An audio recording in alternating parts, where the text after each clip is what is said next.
चराचरात वास करणारी भगवत कृपा जागृत आहे. आपण सर्व मिळून एकतेने प्रणाम करू. भगवान बाबा हनुमान जी को प्रणाम. महान त्यागी बाबा जुंदेव जी को प्रणाम. परमात्मा एक. नमस्कार. भगवत प्राप्ति के लिए परम पूज्य परमात्मा एक सेवक मंडळ वर्धमान नगर नागपूरच्या वतीने बाबांच्या आदेशाप्रमाणे मौजा आमगाव दिघोरी या ठिकाणी सामूहिक एकतेचे जनरल हवन कार्य पार पडलं. त्यानिमित्त या ठिकाणी भगवत कार्याच्या चर्चा बैठकीला सुरुवात झाली आहे. या चर्चा बैठकीमध्ये जगनिर्माता सृष्टीरचयिता मान शक्तिशाली स्वयं भगवान बाबा हनुमानजी उपस्थित आहेत. बाबांना माझा प्रणाम. त्याचप्रमाणे आम्हा सर्वांचे सद्गुरू व मानव धर्माचे संस्थापक महान त्यागी बाबा जुमदेवजी या ठिकाणी उपस्थित आहेत. बाबांना माझा प्रणाम. त्याचप्रमाणे बाबांच्या कार्याला वेळोवेळी सहकार्य करणाऱ्या आम्हा सर्वांच्या मातोश्री वाराणसी आई या ठिकाणी उपस्थित आहेत. आईंना माझा प्रणाम. त्याचप्रमाणे आजच्या चर्चा बैठकीचे अध्यक्ष परमपूज्य परमात्मा एक सेवक मंडळ नागपूर येथील संचालक आणि भंडारा पवनी शाखेचे आमचे पालक संचालक आदरणीय श्री साठवणे साहेबांना माझा नमस्कार. त्याचप्रमाणे आजच्या या कार्यक्रमाचे उद्घाटक आमच्या भंडारा पवनी शाखेचे सहसचिव आदरणीय निंबारके साहेबांना माझा नमस्कार. त्याचप्रमाणे मंडळाअंतर्गत भंडारा पवनी शाखेचे समस्त पदाधिकारी, त्याचप्रमाणे मंचावर उपस्थित मंडळाअंतर्गत समस्त मार्गदर्शक मंडळी, त्याचप्रमाणे ज्येष्ठ सेवक सेविका सर्वांना माझा नमस्कार. त्याचप्रमाणे या कार्यक्रमाला उपस्थित असलेले समस्त सेवक सेविका बालगोपाल सर्वांना माझा नमस्कार. त्याचप्रमाणे या कार्यक्रमाची धुरा सूत्रसंचालनाची धुरा ज्यांच्या खांद्यावर आहे असे आमगाव येथील बाबांचे सेवक चौधरी दादा यांना माझा नमस्कार. शिवबंधूंनो, आतापर्यंत आपण फार सुंदर एवढा ज्ञानी नाही आणि मी तुम्हाला शिकवण्याच्या लायकीचा सुद्धा नाही, परंतु आपला हा मानव धर्मच तसा आहे, हा अनुभवाचा मार्ग आहे. आज आपण या ठिकाणी समोर बसलो आहोत, तर या ठिकाणी आपण कशासाठी आलो? आपल्यावर काहीतरी दुःख होते, काहीतरी व्यसनामध्ये आपण गुंतलो होतो आणि म्हणून आपले दुःख बाजूला करण्याकरता आपण या मानव धर्मामध्ये प्रवेश केला. आणि प्रत्येकावर कोणते ना कोणते दुःख होतेच. त्यापैकीच माझा एक कुटुंब होता. थोडक्यात तुम्हाला माझ्या मार्गात येण्याचं कारण सांगतो. माझे वडील अशोक लेलँडला कर्मचारी होते, परंतु त्यांना दारूचं व्यसन इतकं होतं की सांगताच सोयी नाही.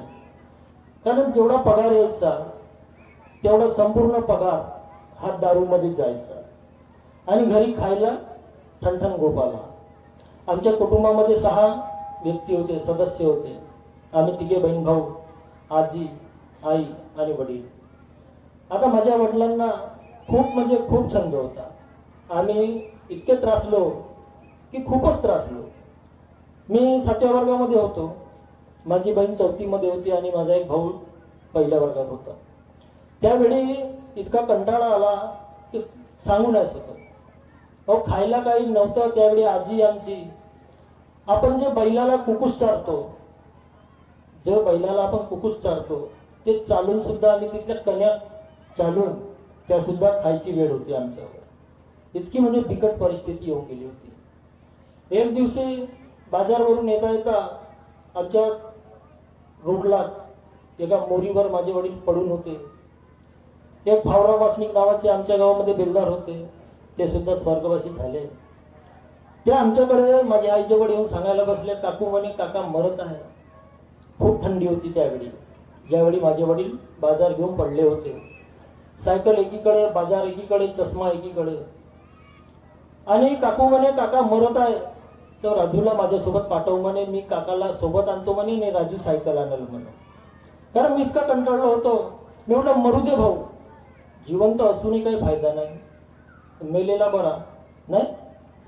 मी सर्व कामं केलं. आधी आमचे भगवानजी भूते, आमचे आजोबा आधी तनस ठेकेदार होते साहेब, त्यांच्यासोबत आपण आधी तनसचे येटे मारत होतो. बरोबर आहे. आता येटे म्हणजे नवीन पोराला समजायचंही नाही, कारण येटच गायब झाले. तनिषचे येट ते सुद्धा मारले. गावामध्ये पानफळी होती, त्या पानफळीच्या सुद्धा मी पानं पुढे पलटवायचं, पुढे जमा करायचं अहो इथपर्यंत मी नाल्या सुद्धा उपसायला गेलो, गावातील नाल्या. त्यावेळी मला एका पाटलींना गावातल्या म्हटलं की म्हणे तुझे वडील म्हणे नोकरीला आहेत म्हणे, तुला हे कामं सोपतेत का म्हणे. परंतु बघा परिस्थिती असली तर कोणते कामं करावं लागतं आपल्याला. आपण करत जरी इच्छा नसली तरी परिस्थितीनुसार आपल्याला करावंच लागते. आणि त्यावेळी मी तिला म्हटलं, काकू म्हटलं मी तुमच्या घरची चोरी सोडून कोणतेही कामं करू शकतो. चोऱ्या करू आपण तर आपल्याला भीती राहील, बरोबर आहे की नाही. पोटासाठी आपण काही करू शकतो. आणि इतका कंटाळा आला होता सरते शेवटी मी त्यावेळी विचार केला. म्हटलं आई आणि आजी, बहीण आणि माझा भाऊ छोटा होता त्यावेळी त्यांना विचारण्याचा काही प्रश्नच नाही. परंतु मी एवढा काही सज्ञान नव्हतो. 6व्या वर्गाचा मुलगा सज्ञान असते का? नसते.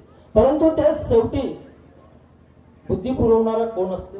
परमेश्वर असते. आणि त्यावेळी मला बाबांनी म्हटलं तरी चालेल, मला त्यावेळी बुद्धी पुरवली की तू आता परमात्मा एक मानव धर्माचा आसरा घे. त्यावेळी मी घरी येऊन आलो सायंकाळी आणि आई आणि आजी समोर जिद्द लावला. म्हटलं तुम्ही आज शेंडे साहेबांकडे येता किंवा नाही, या मार्गाचा स्वीकार करता किंवा नाही.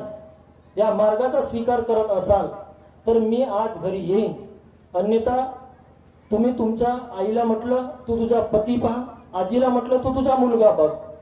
नातू किंवा मुलगा आहे हे समजू नका, मी घरी येणार नाही. कारण म्हटलं आता खूप त्रासलो मी, आता घरी राहू शकत नाही मी आपल्या जीवाचा काही बरं वाईट करून टाकेल. त्यावेळी आई आणि आजी घाबरली, कारण माझे वडील तर गेल्यातच आहेत समजा, कारण इतके भेद होते. माझ्या गावचे सेवक बसल्यात विचारू शकतात. आणि आमचे सोलंकी साहेबासोबत काम केलेले आहेत लेलँडला, त्यांनाही विचारा. हो खूप दारू प्यायचं म्हणून मी पूर्ण त्रासून गेलो होतो. शेवटी आई आणि आजी म्हणे तू ये म्हणे, आपण जाऊ म्हणे शेंडे साहेबांकडे. आणि आम्ही शेंडे साहेबांकडे गेलो. शेंडे साहेबांनी, त्यांना माहित होतं की गुलाब सार्वे हे एकाएकी दारू सोडणारे नाही. म्हणून शेंडे साहेबांनी सुद्धा नाही म्हणे तुम्ही मार्ग कशाला पकडता म्हणे, तुझे वडील इतक्या लवकर सहजासहजी येऊ शकत नाही म्हणे आणि दारू सोडूच शकत नाही.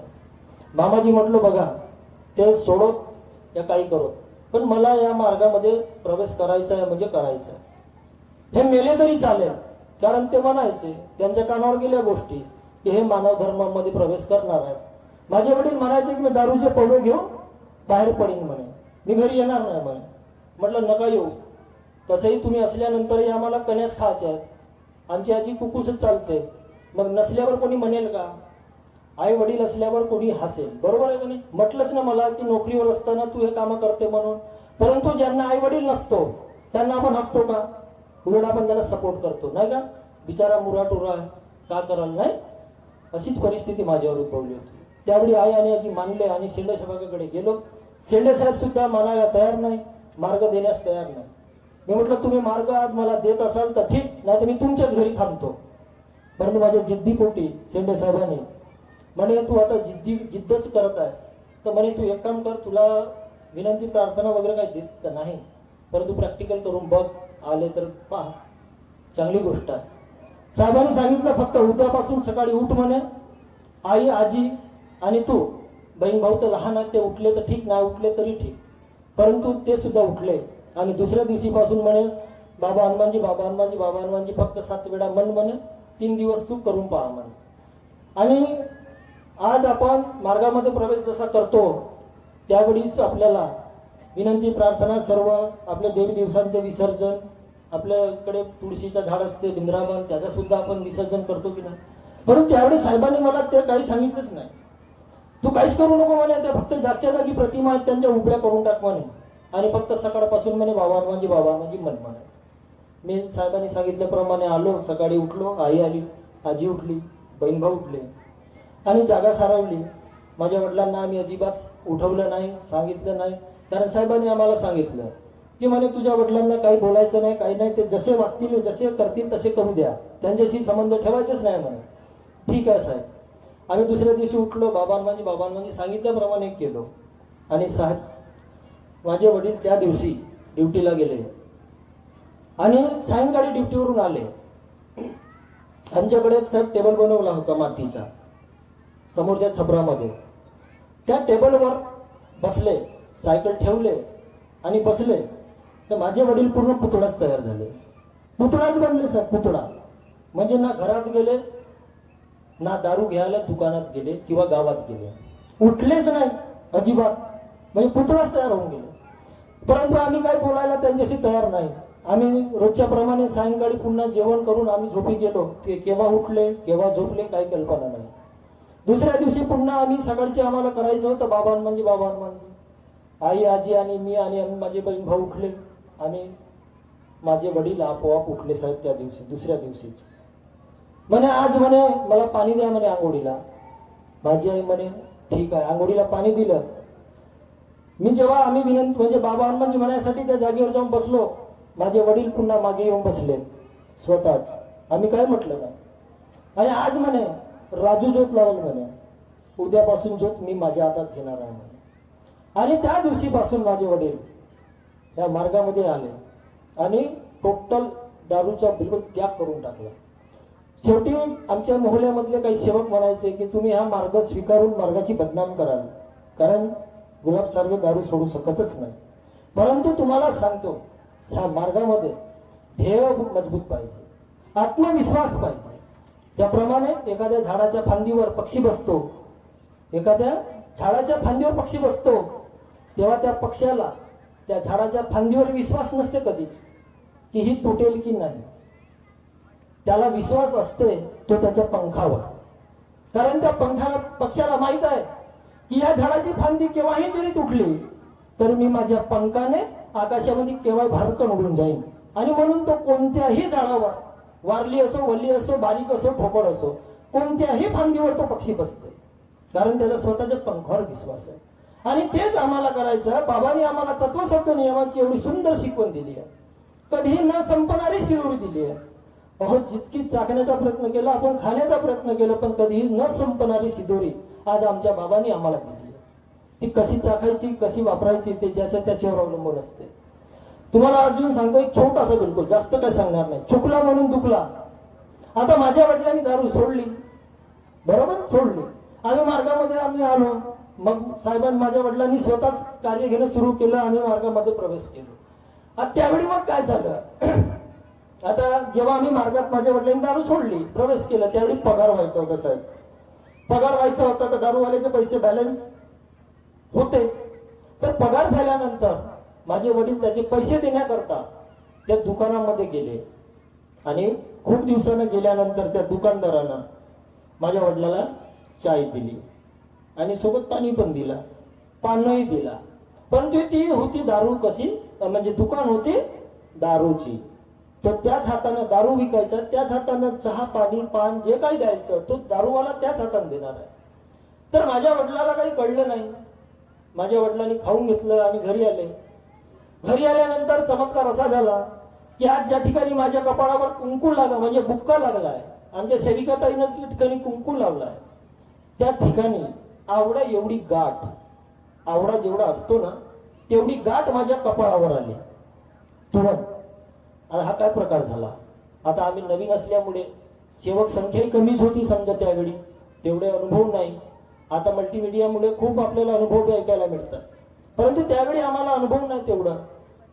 तर मला माझे शिक्षक म्हणायचे की सार्वे तू एखाद्या डॉक्टरकडे जा, त्याला चिरा मार, त्याच्यामध्ये काही पस असेल ती जखम बरी झाली पाहिजे. आता सगळ्यांमध्ये दुखाचे खूप मोठे चांगले डॉक्टर असतात, कारण तो काम रिक्सली असल्यामुळे.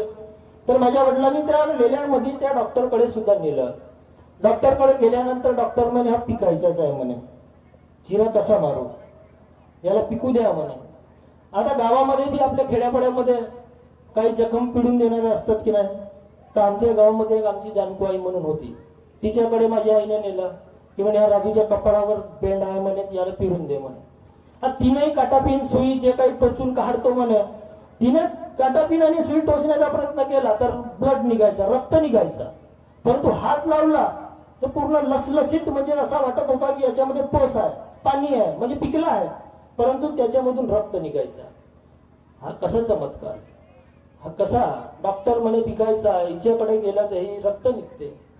सरते शेवटी मग आपली इच्छा आठवण कोणाची येते, मग आम्हाला या वाटलं का काहीतरी आमच्या हातून चुका झाल्या असतील. आता आम्ही आमचे शेंडे साहेब यांच्याकडे गेलो की साहेब म्हटलं दवाखान्यात गेलो, पण दवाखान्यावाला म्हणते की हा पिकेला पिकायचा आहे. आणि गावामध्ये गेलो तर ती पिकून म्हणजे पिळून पाहते पण तिथून रक्त निघत आहे. आता हा कसा प्रकार असेल. साहेबांनी पहिलेच सांगितलं काय तुमच्या हातून काही चुका झाल्या का. आता नाही नाही नाही सगळे नाहीच म्हणतात. परंतु माझ्या वडिलांच्या डोक्यामध्ये प्रकाश पाडलाच शेवटी परमेश्वरानं. माझ्या वडिलांनी सांगितलं की साहेब ही चूक असेल का की पैसे देण्याकरता मी दारूच्या दुकानवाल्याचे पैसे होते माझ्याकडे आधीचे, ते देण्याकरता मी दुकानात जाऊन बसलो आणि त्या दुकानदारांनी मला चहा पान आणि पाणी वगैरे दिलं तर मी घेतला. साहेबांनी सांगितलं हीच तुमची खूप मोठी चूक आहे, हीच चूक आहे म्हणे तुमची. उद्यापासून तुम्ही 3 दिवसाचे कार्य करा.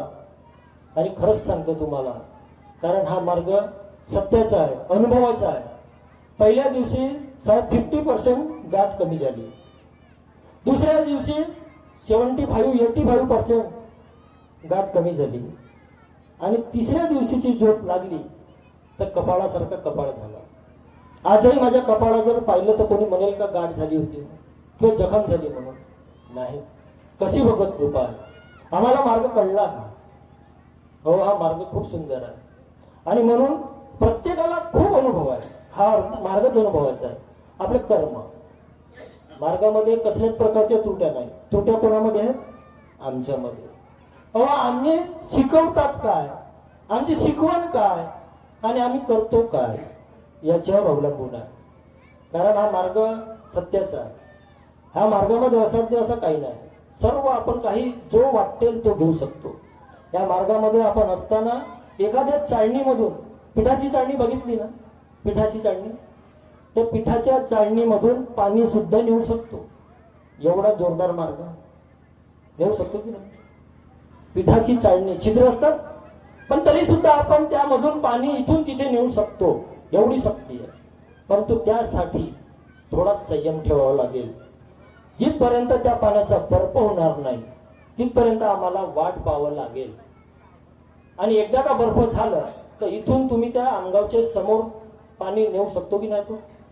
म्हणून पाण्याचा बर्फ होतपर्यंत आम्हाला संयम ठेवायचा आहे. कारण श्रद्धा आणि सबुरी, आत्मविश्वास, विश्वास, श्रद्धा, ज्याची श्रद्धा असेल त्याला या मार्गात काही कमी पडणार नाही. ही बाबांची ग्वाही आहे. बाबांनी सांगितलंय लाखो करोडो होतील परंतु बोटावर मोजण्यासारखी असतील राहतील.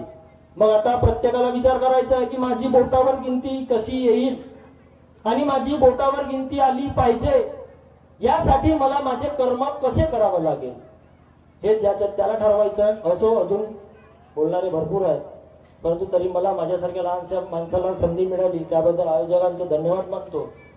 आणि बाबांनी दिलेले तत्वशब्द नियमाचे पालन तुम्हीही करण्याचा प्रयत्न करा. आणि मी सुद्धा माझ्या शेवटच्या श्वासापर्यंत बाबांनी दिलेले तत्वशब्द नियम, सत्य, मर्यादा, प्रेमाचे आचरण करण्याचा प्रयत्न करीन. एवढे बोलून मी माझे 2 शब्द थांबवतो. सर्वांना माझा नमस्कार.